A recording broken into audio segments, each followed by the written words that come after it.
উফ কি গরম পড়েছে বলো, তাই না? তাই আমি আর আমার ছেলে আজকে বেরিয়ে পড়েছি একটু ঘুরতে, সেটাই তোমাদের সাথে শেয়ার করব।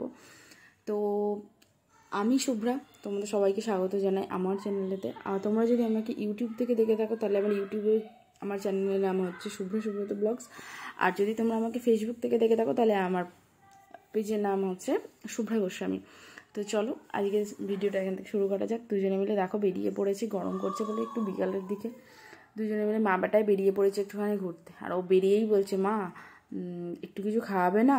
তো আমি ওকে ওটাই বলছি যে তোর কি বাইরে বেরোলে খালি কিছু খেতেই ইচ্ছা হয়, আর অনেকটাই হাঁটতে যাই, তো সেই জন্য আজকে যদিও বেশি দূর যাবো না, তো সেই জন্য ওকে বলেছে একটা জলের বোতল নিয়ে আয়। ওই জলের বোতলটা নিয়ে এসেছে।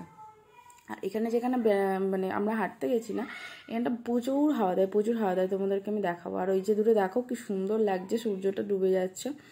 যতটা এখানে মাঝে মাঝে অন্ধকার দেখাচ্ছে এটা ক্যামেরার প্রবলেমের জন্য, মানে আমারই হয়তো কিছু গন্ডগোলের জন্য এরকম লাগছে, কিন্তু এতটা অন্ধকার হয়নি। তবে যাই হোক সন্ধে হয়ে এসেছে। আর এখানে জানো তো আমি এখন পুনেতে থাকি। তো আমি অ্যাকচুয়ালি ওয়েস্ট বেঙ্গলে আমার বাড়ি। যারা আমাকে আজকে ফার্স্ট টাইম দেখছো তাদের জন্য আমি বলছি, তো আমার অ্যাকচুয়ালি বাড়ি হচ্ছে ওয়েস্ট বেঙ্গলে, তো আমি এখন থাকি পুনেতে। তো এখানের সন্ধ্যেটা না আমাদের ওখানে থেকে ঠিক 1 ঘন্টা পরে হয়। এই টাইমটা হচ্ছে সন্ধ্যে 6:30 বেজে গেছে, কিন্তু দেখো তাও কত আলো আছে। আর এই যে দেখছো এখানেতে আমাদের দেখি যেমন পুকুর থাকে, এখানেতে এরকম বড় বড় ইঁদারা টাইপের থাকে, কুয়া টাইপের। তো এর মধ্যেতে বৃষ্টিতে জল হলে জমা থাকে। আর এখান থেকে জল নিয়েও এই যে সোসাইটিগুলো সব আছে, সব সোসাইটিতে মোটামুটি মানে জল যায় আর কি। এরকম অনেক জায়গাতেই মাঠের মাঝখানে বিশাল বড় বড় এরকম কুয়া টাইপের আছে। তো এর মধ্যেতে বৃষ্টির যে জলগুলো হয় সেগুলো জমা পড়ে, তো এখান থেকে জল নিয়ে যায়। যথেষ্ট পরিমাণে বড়, দেখলে তোমার না ভয় করবে। তো আমি আগের দিন দেখেছি, তাই জন্য আজকে তোমাদেরকেও একবার দেখিয়ে দিলাম। তো মা বেটাই মিলে দুজনে মিলে একটুখানি ভিডিওর শর্ট দিয়ে নিচ্ছি। তো এরপর আমরা এখান থেকে আরেকটু সামনের দিকে এগিয়ে যাবো। অন্য দিন না হাঁটতে যাই, সেদিনকে যেদিন যাবো সেদিন তোমাদেরকে দেখাবো যে আমি কোথায় হাঁটতে যাই।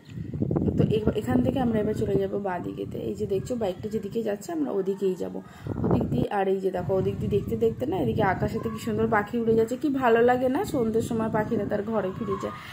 আমরা গ্রামেতে ছোটোবেলার দিকে বেশি এই পাখিগুলোকে দেখতাম, আমার ছেলেও দেখছে, দেখো খুব ভালো লাগে না? এখন এখানে তো এখানে কেন বেশিরভাগই দেখা যায় না, অবশ্য গ্রামের দিকে দেখা যায়। আর এখানে দেখলাম বলে আমি আমার তোমাদেরকেও শেয়ার করছি। আর নিজেরও ভালো লাগছে খুব দেখতে। দেখো এখানে কি পরিমাণ হাওয়া দেয়, পুরো মনে হবে যে যেন ঝড় বইছে। গাছগুলোকে দেখো, দেখলেই বুঝতে পারবে যে ঝড়ের মতো হাওয়া দিচ্ছে, ঝড়ের মতো। এই সাইডটাতে এলাম, অ্যাকচুয়ালি এই সাইডটাতে বেশি যায় না। এখানটা ভালো লাগে তার কারণ হচ্ছে এখানটাতে বেশ একটা রাস্তা আছে, একটু ফাঁকা খোলামেলা। সবসময় ওই গিঞ্জি গ্যাঞ্জামের মধ্যে ভালো লাগে না, গ্রামের মানুষ না তো, একটু গ্রামের মতো ভালোই লাগে। যাই হোক, তোমরা কারা কারা আছো যারা গ্রামে থাকো, যাদের একটু গ্রামটাও ভালোও লাগে, তো কমেন্ট করে আমাকে জানিও। আর কে কোথা থেকে দেখছো আমাকে সেটাও আমাকে কমেন্ট করে জানিও। খুবই ছোট্ট একটা ব্লগ নিয়ে এলাম তোমাদের সাথে।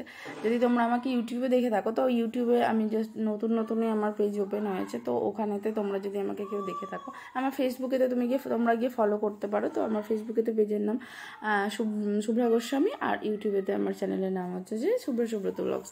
যারা ফেসবুক থেকে দেখছো তারা ইউটিউবে গিয়েও আমাকে একবার সাবস্ক্রাইব করে দিতেই পারো। আমার ভিডিওগুলো ফার্স্টে আমি ইউটিউবেতেই দেবো, তারপরে আমি এখানে দেবো। আর এখানেতে দেখো এই সাইডটা অনেকটা চলে এসেছি, এদিকটা দেখো পুরো ফাঁকা মাঠ। এখানটাতে এই দেখো কি বড় বড় মাঠ না, আমাদের ওদিকে যেমন মাঠগুলো ছোট ছোট হয়, এখানে এক একটা মাঠ অনেক বড় হয়। তো এই মাঠগুলো আজকে দেখছো, আজ আবার 2 দিন পর দেখবো যে নেই। সামনেই একটা বিল্ডিং দেখছিলাম ছিল, বিল্ডিংটা মানে 20-25 দিন আগেই, 20-25 দিন না, মোট কথা 1 মাস আগেতে এই দেখো আমার ছেলে দেখছে বোতলটাকে কাঁধে নিচ্ছে, নিয়ে নামাচ্ছে, সেই ইয়ে করছে। যাই হোক, যে কথাটা বলছিলাম, তো এখানে একটা বিল্ডিং তোমার আছে, বিল্ডিংটাতে মানে লোকজন ছিল না, কমপ্লিট হয়ে গিয়েছিল, বাট কমপ্লিট হওয়ার মানে আমরা তার 1 সপ্তাহ পরে গেছি, দেখছি পুরো বিল্ডিং ভর্তি লোকজন এসে গেছে।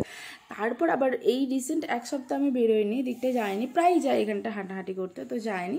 তো দেখছি যে সামনে একটা বিশাল বড় গর্ত হয়েছে, মানে ওখানেতে আবার ওই গর্ত করেছে ওখান থেকে বিল্ডিং উঠবে বলে। তো এখানে এত তাড়াতাড়ি বিল্ডিং ওঠে না, আর বিল্ডিংয়ের কাজ এত তাড়াতাড়ি শেষ হয়, মানে প্রচুর তাড়াতাড়ি শেষ হয়। যদি তুমি 1 সপ্তাহের জন্য না যাও, 1 সপ্তাহের পরে যদি তুমি যাও, তোমার পুরো চেঞ্জে লাগবে, অন্যরকম লাগবে আর কি। যে আরে এখানে তো এই বিল্ডিংটা তোমার ধরো প্লাস্টার হয়নি, তুমি 1 সপ্তাহ যেমন না প্লাস্টার কমপ্লিট হয়ে গেছে, বড় বড় বিল্ডিং ওঠে না, তাও দেখবো কাজ কমপ্লিট, খুব ফাস্ট কাজ হয় এখানেতে।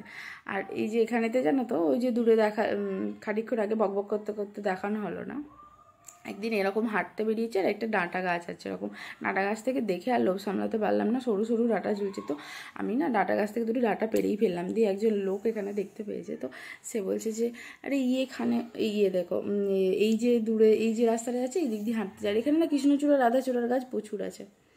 যাই হোক, ডাঁটার গাছের গল্পটা না পরের দিনকেই বলবো, আজকে এখানেই বিদায় নিচ্ছি। দেখা হচ্ছে নেক্সট কোনো ভিডিওতে তোমাদের সাথে। তো সবাই ভালো থাকবে, সুস্থ থাকবে, তো টাটা।